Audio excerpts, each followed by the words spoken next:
जय सिया राम। अष्ट सिद्धि नौ निधि के दाता, असवर दीन जानकी माता। पिछले कड़ी में आचार्य सुरसेन ब्रिजवासी जी ने काफ़ी विस्तार से अष्ट सिद्धियों की बात की थी। कुछ कथाएं भी आपने सुनाई, जिससे कि हनुमान जी के प्रति हमारी जो भक्ति है वो बढ़ाने में सहायक सिद्ध हुई। आज की कड़ी में 9 निधियों की बातें होंगी और वो 9 प्रकार की निधियाँ, 9 प्रकार के वो खजाने क्या हैं जो हनुमान जी अपने भक्तों को प्रदान करते हैं। स्वागत है आपका। जय सिया राम। जी आचार्य जी, आज तो 9 निधियों की बारी। जी देखिए, अष्ट सिद्धि आपने सुना, अब बात आती है 9 निधि पर। और अष्ट सिद्धि हो चाहे 9 निधि हो, ये दोनों ही जीवन में महत्वपूर्ण हैं। और 9 निधि हमारे लौकिक जीवन से बहुत ज़्यादा तालमेल खाती हैं। और वास्तव में देखा जाए तो एक लौकिक जीवन का, व्यवहारिक जीवन का ही एक स्वरूप है। जिनमें से पहली आपने 9 निधि सुनी थी, पद्म। ये पद्म क्या होता है? इसके अंदर मनुष्य के अंदर संपत्ति को एकत्रित करने का हुनर जागृत रहता है। और स्वर्ण, रजत आदि धातुओं को वो इस प्रकार से संग्रह करता है। और केवल संग्रह करना ही नहीं, संग्रह करने के बाद जो उसे दान करता है। अच्छा, संग्रह तो करना अलग बात है, लेकिन संग्रह के साथ साथ दान करना, सत्कार्यों में लगा। हाँ, सत्कार्यों में, अच्छे कार्यों में लगाता है। मंदिर में, देवालय में, किसी गरीब कन्या के विवाह, बहुत सारे हमारे सनातन धर्म में बहुत सारे स्थान हैं जहाँ आप ये सब कर सकते हैं। तो वो जो होती है वो पद्म निधि होती है। अर्थात आपको संग्रह करना और उसके बाद उसका धर्मार्थ में प्रयोग करना, उसका दान करना। तो ये जो है नवनिधि में जो पहली निधि है वो पद्म निधि है, कि आप पहले संग्रह करेंगे और उसके बाद में इसका आप दान करेंगे। दूसरी जो निधि है वो हमारी महापद्मनाभ की निधि है। इसमें लक्षण क्या होता है कि इसमें आप बहुत सारा धन अर्जित करते हैं, जहाँ से भी मिलता है, जैसे भी मिलता है आपको, धर्म के मार्ग से। और उसको धन को एकत्रित करके फिर उसको आप जहाँ जो लायक व्यक्ति होते हैं, जिन्हें जिन्हें ज़रूरतमंद होते हैं, आप वहाँ पर उसको पहुँचाते हैं। ये जो है महापद्म निधि है, उसका लक्षण है। अर्थात पहले धन का संग्रह करना, उसमें धातु का संग्रह है, और इसमें धन का संग्रह, जो आज के समय का लौकिक धन, जिसे हम व्यवहारिक धन कहते हैं, जिसके माध्यम से हमारा जीवन यापन होता है, इसका संग्रह करना और उसके बाद इसका धार्मिक चीज़ों में इसका उपयोग करना, ये महापद्म निधि का लक्षण है। तीसरी निधि होती है नील निधि। इसमें क्या होता है? इसमें भी व्यक्ति अनेकों प्रकार के धन से सुशोभित रहता है। और इस धन का उपयोग वो इस प्रकार से करता है कि उसकी 3 पीढ़ियां इसका उपयोग कर पाती हैं। अर्थात आज मैंने धन कमाया और इस प्रकार से कमाया कि आने वाली 3 पीढ़ियों तक उसका लाभ उनको मिलता रहेगा। ये जो है, ये नील निधि नाम की जो निधि है, उसका प्रभाव है कि आपके जीवन में उसका प्रभाव रहेगा, आपके आने वाली संतान के जीवन में रहेगा और उसकी संतान में उसका प्रभाव रहेगा। 3 पीढ़ियों तक इसका प्रभाव जाता है। दूसरी आती है, आगे वाली आती है मुकुंद निधि। ये जो मुकुंद निधि है, इसके अंतर्गत मनुष्य रजोगुण के माध्यम से, अर्थात राजसी वैभव के माध्यम से धन संग्रह करता है। राजसी स्थिति इसके जीवन की होती है और उसके बाद में वो एक राज्य जैसी स्थिति, मतलब बहुत सारे लोगों को आपने देखा होगा कि एक समाज के अंदर, एक वर्ग के अंदर वो राजा की तरह जीवन यापन करते हैं। पहले कुछ नहीं थे, ऐसा नहीं कि पैतृक उनका चला आ रहा था, लेकिन उनका इस तरह से प्रभाव फैला, इस तरह से उनकी चीज़ें फैली कि वो एक राजा की तरह से उस समाज के अंदर प्रतिष्ठित हो गए, उस समुदाय के अंदर प्रतिष्ठित हो गए और ऐसा जीवन यापन वो करने लगे। ये कब होता है? जब आपके जीवन में ये मुकुंद निधि का प्रवेश होता है। अगली जो निधि है वो आती है नन्द निधि। नन्द निधि के मतलब क्या होता है? ये राजस और तामस दोनों गुणों से मिलकर के मिश्रण है। इसके अंदर राजसी प्रवृत्ति रहती है और आपके अंदर और तामसी प्रवृत्ति भी रहती है।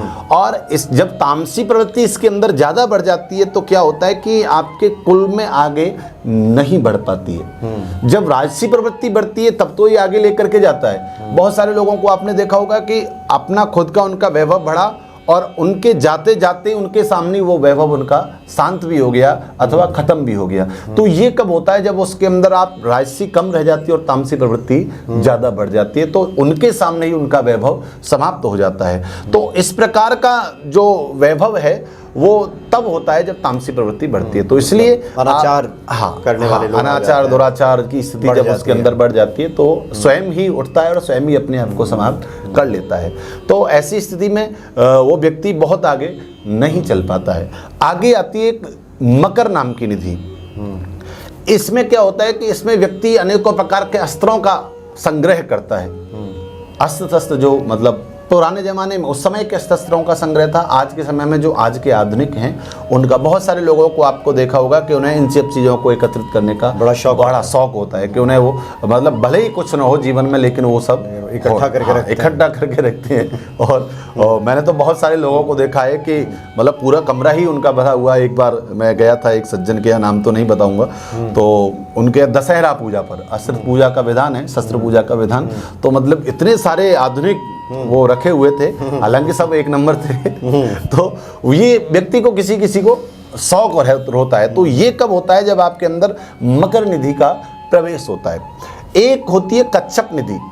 इसके अंदर क्या होता है कि व्यक्ति एकत्रित तो बहुत सारा करता है लेकिन उसको प्रयोग नहीं किसी को करने देता। अच्छा, हाँ, वो कछुआ जैसे बैठा हुआ होता है ना, फुंडली मार के हाँ, तो वो ऐसे ही उनका हिसाब रहता है। बहुत सारे जीवन में आपको भी मिले होंगे लोग, हमें भी मिलते हैं, जो कहते हैं कि जी धन तो बहुत कुछ है लेकिन पिताजी खर्च नहीं करने देते या उसका उपयोग हमें नहीं करने देते हैं, न खुद करते हैं। हाँ, न खुद करते हैं और खुद भी मतलब बहुत सारे लोग ऐसे हैं जीवन में कि हाँ कि जो धन है लेकिन धन का उपयोग न खुद करते हैं, ना परिवार वाले को करने देते, ना बच्चों, किसी को करने ही नहीं देते। वो कच्छप निधि के अंतर्गत आता है कि है तो सही लेकिन आप खर्च उसका नहीं करेंगे, आपके लिए वो किसी भी प्रयोग में नहीं आएगा। इसको बोलते हैं कच्छप निधि का होना, कि आपके पास है लेकिन होने के बाद भी आप उसका प्रयोग नहीं कर सकते हैं। एक होता है शंख निधि।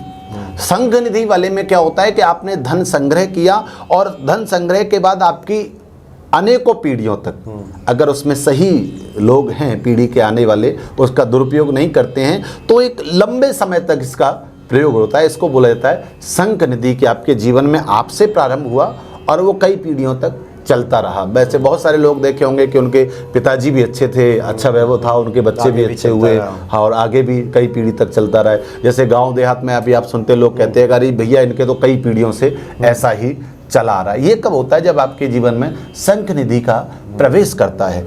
दूसरा सबसे बाद में होती है खर्व निधि। इसके विधि का जो फल होता है वो मिश्रित रहता है। व्यक्ति जिस प्रकार का कर्म करता है उसी प्रकार के उसके जीवन में इसका आता है और उसी प्रकार से चला जाता है। मतलब राजसी भी रहेगा, तामसी भी रहेगा, सात्विक भी रहेगा वो, हाँ। तो एक मिश्रित जो अष्ट सिद्धि नव निधियों में जो 8 हैं उनका जो मिश्रित फल रहता है वो इसके अंतर्गत रहता है कि व्यक्ति समय समय पर अपनी चीजों को बदलता रहता है, समय समय पर उनका प्रयोग और उपयोग भी बदलता रहता है। ये तो हुई नवनिधि जो है इस प्रकार की जो हमारे भौतिक जीवन से संबंध रखती हैं, जो कि प्रायः एक समय आने पर नष्ट ही हो जाती हैं, जिनका बहुत ज़्यादा अस्तित्व नहीं रहता है। लेकिन गोस्वामी जी कहते हैं कि एक ऐसी भी नवनिधि है कि जो कि आपके जीवन में एक बार आ गई तो फिर जाती नहीं है, जिसके माध्यम से आप ईश्वर तक पहुंच सकते हो। वो नवनिधि उन्होंने नवदा भक्ति के बारे में उसका बताया है जो सबरी को प्राप्त हुई। वो नवदा भक्ति कि सबरी भगवान राम जी को न तो निमंत्रण देने गई थी कि आप मेरे यहाँ आइए, और न ही उन्होंने उम्मीद छोड़ी थी कि भगवान नहीं आएंगे। क्यों? क्योंकि उनके गुरु जो थे मतंग ऋषि वो कह करके गए थे कि सबरी तुम यहाँ पर रहना, कहीं मत जाना, भगवान तुम्हें खोजते हुए यहाँ आएंगे। दुनिया आज भगवान को खोज रही है, हम भगवान को खोज रहे हैं कि भगवान कहाँ मिलेंगे, लेकिन उसका खुद का व्यक्तित्व देखिए कि भगवान उससे खोजते हुए आ रहे कि भैया कहाँ सबरी का आश्रम कहाँ है, कहीं बताओगे। तो ये कितनी अद्भुत बात है कि दुनिया जिसे खोज रही है, दुनिया जिसके पीछे पड़ी हुई है, और वही एक भक्त को खोजता खोजता उसके समीप में जा रहा। तो ये कब हुआ और ऐसा सबरी के अंदर क्या था कि भगवान राम को उसके दरवाजे तक चल करके जाना पड़ा, जबकि राम जी की उस जीवन यात्रा में अगर हम अपनी लौकिक दृष्टि से देखें तो सबरी का कोई महत्व नहीं था। भाई सीता जी का हरण हुआ तो जटायु से मिले, उन्हें सब चीज़ें पता चली, तो फिर सबरी के पास उनका जाने का कोई औचित्य नहीं था एक लौकिक दृष्टि से। अलौकिक दृष्टि से तो सबरी ही प्रमुख थी उस स्थान पर, और उसने मार्ग भी बताया कि आप पंपापुर जाइए, वहाँ से आपको इसका मार्ग मिलेगा। तो ये जो है उसके अंदर ऐसा नवनिधि थी जो राम जी को अपनी ओर आकर्षित करके लिए। ये नवनिधि हमें हमारे जीवन में भौतिकवाद के सुख को देती हैं, लेकिन जो सबरी के अंदर नवनिधि थी वो उसके आध्यात्मवाद को बढ़ाती है, वो उसके उस परम धन को बढ़ाती है जो उसके जीवन में आया और उसके बाद उसके जीवन से कभी नहीं गया। ये है नवधा भक्ति, जिसके माध्यम से सबरी ने भगवान को प्राप्त किया। पहली मैं मुरारी बापू जी को सुन रहा था एक बार, तो उन्होंने इसके बारे में बहुत अद्भुत बात कही थी, नवनिधि के बारे में। वो कह रहे थे कि ये तो जीवन में बहुत कुछ चलता रहता है आपके, लेकिन वो कहते हैं जो मैंने अनुभव किया है वो सबसे जो मैं महत्वपूर्ण मानता हूँ, वो मानता हूँ मैं अपनी वाक सिद्धि को। बहुत सारे लोगों को कह रहे थे कि बहुत सारे लोगों को आपने देखा होगा कि जीवन में बोलते हैं लेकिन बोलने का कोई प्रभाव नहीं होता, लेकिन बहुत सारे लोगों को ऐसा देखा होगा आपने कि उन्होंने जो बोला उसे सुनने के लिए लाखों लोगों का हुजूम टूट पड़ता है और एकत्रित होता है। जैसे कि हम देखें कि हमारे स्वामी विवेकानंद जी महाराज है, जहाँ कोई विदेश में जब उस समय कुछ अस्तित्व नहीं था और वहाँ वो बोले तो ऐसा बोले कि लोग उन्हें सुनने के लिए एकदम से, जो पाश्चात्य सभ्यता वाले जो अपने आप को बहुत आगे मानते थे और वो उनके पीछे पीछे दौड़ने लगे। तो ये वाक सिद्धि थी, तो ये वाक सिद्धि प्रभु कृपा से ही उन्हें प्राप्त हुई थी। उसी में वो बताते हैं कि एक मनोरथ सिद्धि भी होती है, क्योंकि मनोरथों को पूर्ण करने वाले तो हनुमान जी हैं कि और मनोरथ जो कोई लावे सोई अमृत जीवन फल पावे। तो मनोरथ को पूर्ण करना किसका काम था? हनुमान जी का। ये मैं आपको जो बता रहा हूँ ये मुरारी बापू जी के कहे हुए शब्दों को बता रहा हूँ। उसमें ही वो बताते हैं कि एक आपकी मंत्र सिद्धि भी होती है। आपने कोई भी एक मंत्र या कोई भी एक नाम ऐसा जपा कि उसके जपने के माध्यम से आपको और उस परम लक्ष्य की प्राप्ति होगी जो आपके जीवन का उद्देश्य था। वो इसी में बताते हैं कि रस भी होती है, रस सिद्धि। उसमें क्या होता है कि आप एक किसी रस विशेष में आपको महारत हासिल होती है, चाहे वो हास्य हो, चाहे वो करुण रस हो, चाहे वो प्रेम रस हो। बहुत सारे लोग आपने देखे होंगे कि जब वो बोलते हैं ना तो आंखों से झरझर आंसू बहते हैं। जैसे हमारे पूज्यपाद श्री डोंगरे जी महाराज इतने प्रबल कथा के वक्ता हुए कि लोग उन्हें सुनने के लिए लालायत रहते थे और हर समय, मैंने तो नहीं देखा लेकिन गुरुजन बताते हैं कि उनकी आंखों से हर समय आंसू ही झरते रहते। तो वो करुण रस प्रधान उनका जीवन था और लोग उससे बहुत ज़्यादा प्रभावित रहते थे और उनके जीवन में भक्ति का प्रवेश रहता था। तो ये होता है कि आपको प्रभु कृपा से ये आपको रस की सिद्धि प्राप्त हुई है। दूसरा होता है एक शास्त्र सिद्धि।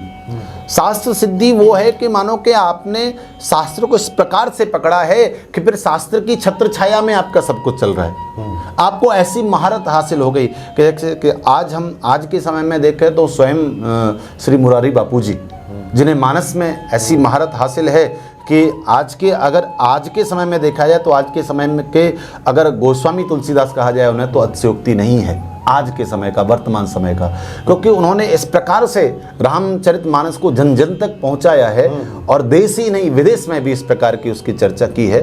तो ये महारत उन्हें जो हासिल हुई है भगवत कृपा से है और इसको शास्त्र सिद्धि बोलते हैं। और एक और अत्याधुनिक हम देखें तो आज के समय में हो रहे हैं श्री बागेश्वर धाम जी है। इस प्रकार से उनका व्यक्तित्व निखर करके आ रहा है कि चलिए मुरारी बापू जी तो उस समय से हैं जिस समय सोशल मीडिया का जमाना नहीं होता था, उस समय भी उन्होंने महारत हासिल की थी और लोग उस समय से ही उनको जानते पहचानते। 55 सालों से 55-60 सालों से वो मैं सुन रहा था। वो कहते हैं कि आज आप मुरारी बापू देख रहे हैं, लेकिन एक बापू एक वो भी था जिसके पास साइकिल भी नहीं थी ना, तो फिर सिर पर पोथी रख करके और वो गाँव जा करके राम नाम का प्रचार करता था, कथा करता था। फिर एक साइकिल ली और साइकिल पर घूम करके प्रचार प्रसार किया।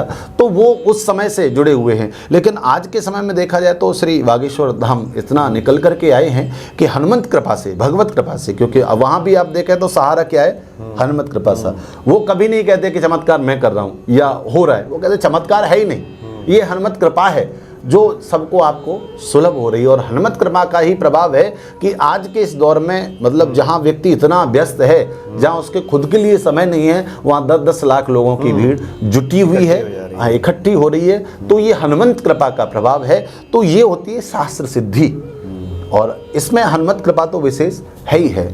हम बात कर रहे थे नवनिधि की जी। नवनिधि में बात कर रहे थे हम, जो निधियाँ माँ सबरी को प्राप्त हुई, वो अगर आपके जीवन में मिल जाएं, वो भक्ति के मार्ग आपके जीवन में मिल जाएं, तो आपको लौकिक सुख ही नहीं अलौकिक भी प्राप्त हो सकता है। जैसे प्रथम भगति संतन कर संगा, माँ सबरी कहती हैं कि पहली भक्ति राम सबरी के जीवन में क्या थी? संतों का संग। सबरी कोई पढ़ी लिखी नहीं थी, कोई उच्च जाति से भी नहीं थी, किसी श्रेष्ठ वर्ण से भी नहीं थी, केवल अपने विवाह में जीवों की हत्या होने के लिए जब उन्होंने देखा कि मेरे विवाह में इन जीवों की हत्या होगी भोजन के लिए, तो वहाँ से वो निकलनी कि ऐसे विवाह को मुझे नहीं करना है जिसमें जीवों की हिंसा हो, उसका पाप तो मुझे ही लगेगा क्योंकि उसका मूल तो मैं ही हूँ। तो ऐसी सबरी संतों के आश्रम में आ गई, रात्रि को संतों की सेवा करती है, क्योंकि दिन में जाने का डर है कि कहीं कोई संत ये न कह दे कि तुम तो हीन जाति से हो, निम्न जाति से हो, तुम्हारी सेवा हम स्वीकार नहीं करेंगे। तो मतंग जी ने जब ये सब देखा तो उन्होंने जानकारी प्राप्त की कौन है ये सब करने वाला। तो मतंग ऋषि को जब समय पता चला तो उन्होंने सबरी जी को आश्रम में रखा कि आप यहाँ पर आराम से रहिए।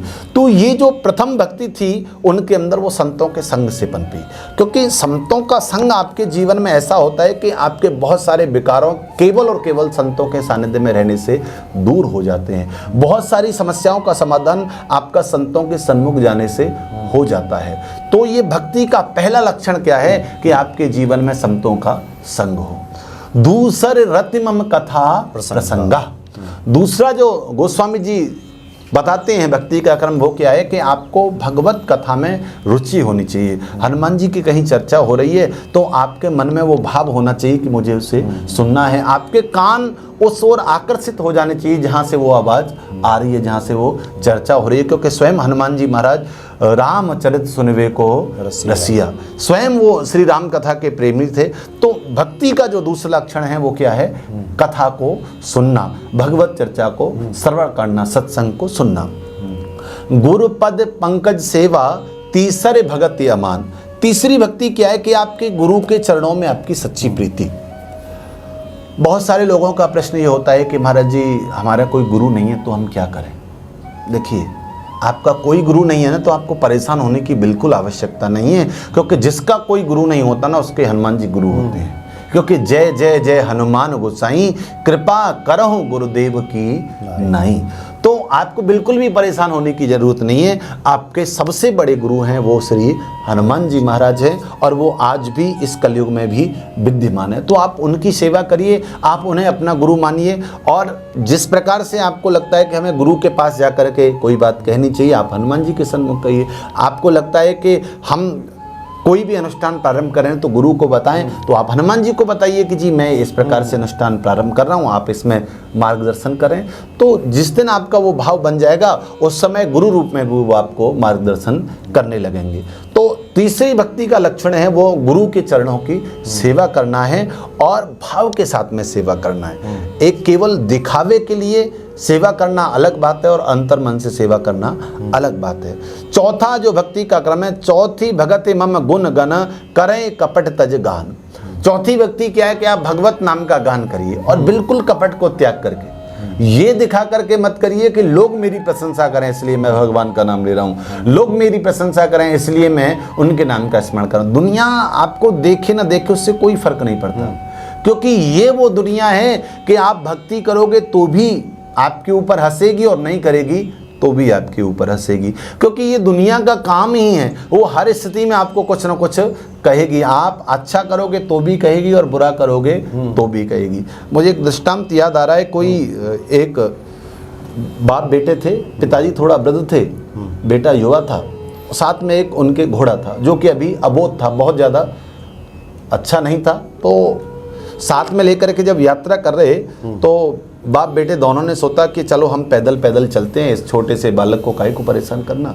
जब एक गांव से निकले तो गांव वालों ने कहा, देखो भाई कितने बड़े मूर्ख हैं, साथ में सवारी है और दोनों पैदल पैदल चल रहे हैं। तो पिताजी ने कहा, बेटा ऐसा है कि तुम बैठ जाओ, लोग सही कह रहे हैं कि सवारी है तो भाई एक तो बैठ ही सकता है।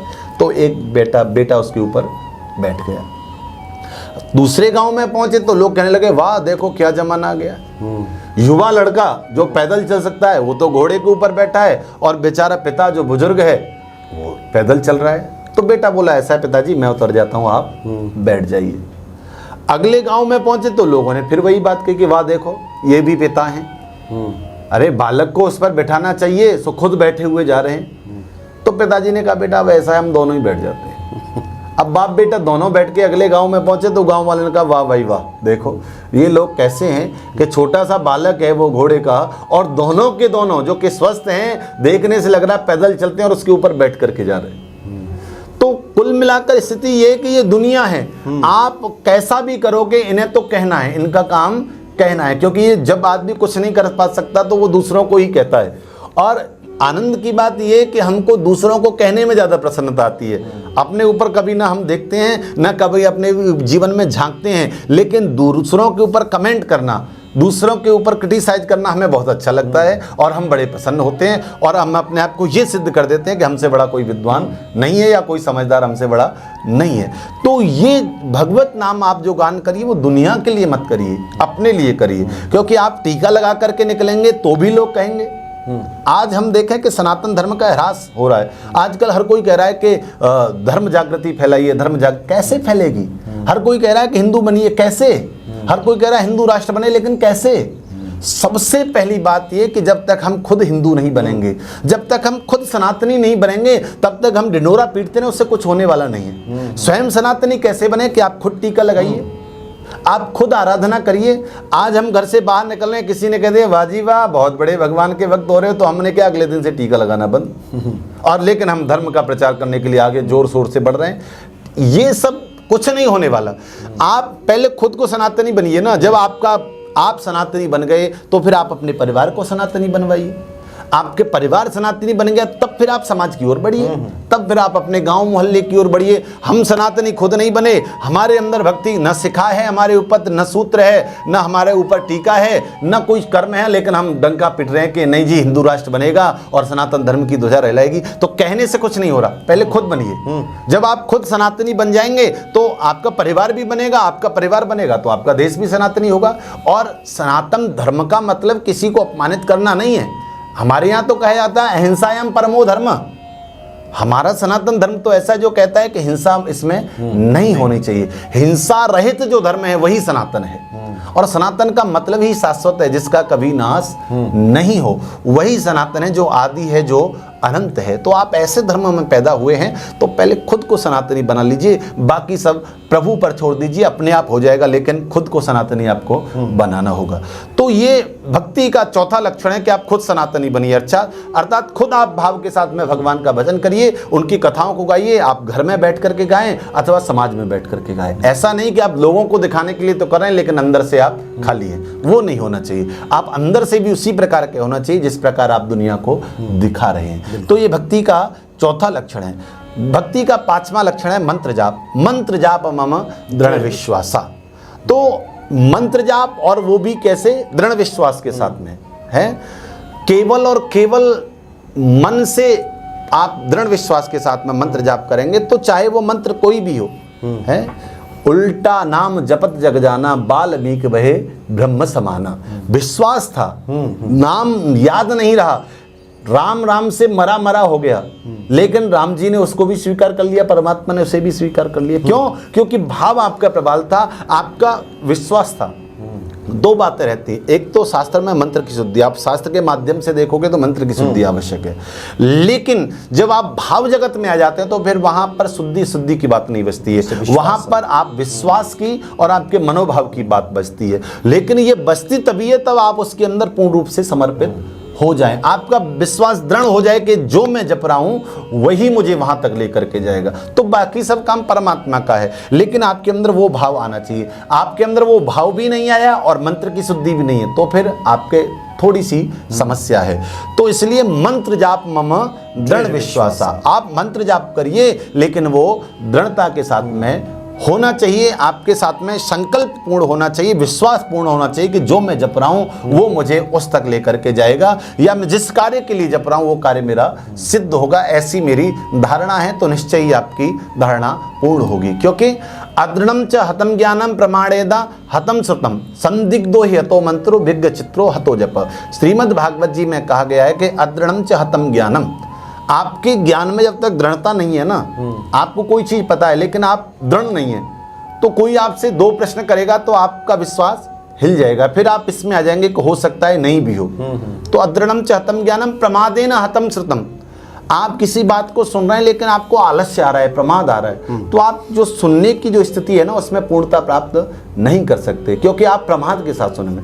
संदिग्धो ही हतो मंत्रो, आप कोई मंत्र जप कर रहे हैं लेकिन आपको उस मंत्र में संदिग्धता है, संदेह है, तो वो मंत्र आपको फल देने वाला नहीं है। संदेह रहित आप जाप करिए, आप पूर्ण विश्वास के साथ में करिए। इसलिए जो भक्ति का 5वां लक्षण है वो है मंत्र जाप मम दृढ़ विश्वासा। और 6वां क्या है? सठ दमशील विरत बहुकर्मा निरत निरंतर सज्जन धर्मा। जो भी आप कर्म कर रहे हैं वो शील होना चाहिए, है वो छल से, दम्भ से, द्वेष से, कपट से अलग होना चाहिए। इन सब से अलग रहेगा तो यही सज्जन का पहला धर्म है और यही भक्ति का 6वां लक्षण है। 7वां लक्षण क्या है? सातम मोहे मय जग देखा। अच्छा, जैसे कि गोस्वामी जी कहते हैं सिया राम मय सब जग जानी, तो ये 7वां लक्षण है कि आप जिसे भी देख रहे हैं आपको उसमें आपका अपना इष्ट दिखाई दे, चाहे वो राम जी हों, चाहे वो हनुमान जी हों, तो आपको हर किसी को भगवतमय मान करके जब आप देखेंगे तो ये आपको भक्ति का 7वां लक्षण मिल जाएगा। 8वां क्या है? 8वां है संतोष। आठम जथा लाभ संतोषा। आपके जीवन में एक संतुष्टि होनी चाहिए। आपके पास जो भी है भगवत कृपा से, आपको उसके लिए भगवान को धन्यवाद कहना चाहिए, क्योंकि आप जब अपने से नीचे देखेंगे ना तो लौकिक व्यवहार में भी आपको लाखों लोग दिखाई देंगे, लेकिन असंतुष्टि कब पैदा होती है? जब हम नीचे तो देखते नहीं, हम ऊपर की ओर देखने लगते हैं, तो फिर क्या है, हमारे अंदर असंतुष्टि पैदा होने लग जाती है। जबकि सबसे बड़ी बात यह है कि करे प्रभु करे कृपा पावरी दीनी सादर भरत हृदय धरलिनी। भरत जी महाराज को परमात्मा ने अपनी चरण पादुका दी तो उन्होंने बड़े भाव के साथ में उनको सिर के ऊपर धारण कर लिया, क्योंकि उसमें उनकी संतुष्टि थी। उन्होंने पादुका मान करके नहीं लिया, उन्होंने उन्हें राम मान करके लिया कि ये मेरे राम हैं। तो भक्ति का 8वां लक्षण है कि आपके अंदर संतुष्टि होनी चाहिए सांसारिक विषयों को लेकर के। 9वां है नवम सरल सब सन छल ही ना। 9वां सबसे बड़ा जो लक्षण है भक्ति का वो क्या है? सरलता। क्योंकि निर्मल मन जन सो मोहि पावा मोहि कपट छल छिद्र न भावा। भगवान कहते हैं कि जब आपके जीवन में सरलता आ जाती है तो आप मेरे समीप आ जाते हैं। तो यही 9 निधि उस सबरी के अंदर थी जिसके लिए भगवान को उनके पास में जाना पड़ा। तो ऐसी नवनिधियों का संग्रह जब हम करेंगे, हमें लौकिक भी नवनिधि चाहिए, हमें अलौकिक भी नवनिधि चाहिए, और जब हमें दोनों चाहिए तो उसके लिए हमें दोनों प्रकार का कर्म करना पड़ेगा। और दूसरी बात हमेशा आप ध्यान रखिएगा, जब अलौकिक मिलता है तो लौकिक उस समय तुच्छ हो जाता है। देखिए, जीवन में जब आपको लौकिक चाहिए होता है ना लेकिन जब अलौकिक मिलता है तो लौकिक आपको स्वतः ही प्राप्त हो जाता है। जिस प्रकार से आप देखिए कि आपके पास एक छोटी ट्यूबलाइट है तो आपको उसकी महत्ता बहुत ज़्यादा मिलती है, लेकिन जब आपके पास में 1000 वाट वाली ट्यूबलाइट आती है तो उसको आपको जो छोटी वाली है उसका जो प्रयोग है वो समाप्त होते हुए दिखाई देने लगता है कि अब तो इतनी बड़ी है। लेकिन उसी के बीच में जब आपके पास भगवान सूर्य का उदय हो जाता है तो आपके जीवन में उस समय उसका अस्तित्व भी समाप्त हो जाता है। तो ठीक इसी प्रकार से जो लौकिक सुख हैं वो हमारे बहुत छोटे सुख हैं, लेकिन जैसे जैसे हम लौकिक से अलौकिक की ओर बढ़ते हैं उसके हिसाब से हमारे जीवन में धीरे धीरे वो सुख भी पीछे छूटते जाते हैं और हमें परमात्मा का अनंत सुख प्राप्त होने लगता है। तो मेरा आप लोगों से कहना इतना ही है कि लौकिक भी हमें चाहिए और अलौकिक भी हमें चाहिए, और हनुमान की शरण में आएंगे तो आपको लौकिक भी मिलेगा और अलौकिक भी मिलेगा, क्योंकि अष्ट सिद्धि नवनिधि के दाता असवर दीन जानकी माता। जी। तो संसार के जितने भी संपदाएं हैं वो सब 9 निधियों में ही समाहित हैं, और संसार के जिस भी व्यक्ति के पास जो भी संपदा है, आप भले ही आप उसका अनुभव करते हो ना करते हो उस कृपा पक्ष का, लेकिन ये सब के प्रदाता हनुमान जी ही हैं। और जो इस कृपा को अनुभव करना शुरू कर देता है, जिसके एहसासों में बात आने लगती है, तो ये जो निधियों की बातें आचार्य जी ने की हैं, ये वो निधियाँ आपको प्राप्त हो जाती हैं जो जन्म जन्मांतर तक चलती हैं, और हनुमान जी कृपा हमेशा बनी रहती है। बहुत बहुत धन्यवाद आपका। जय जय सिया राम।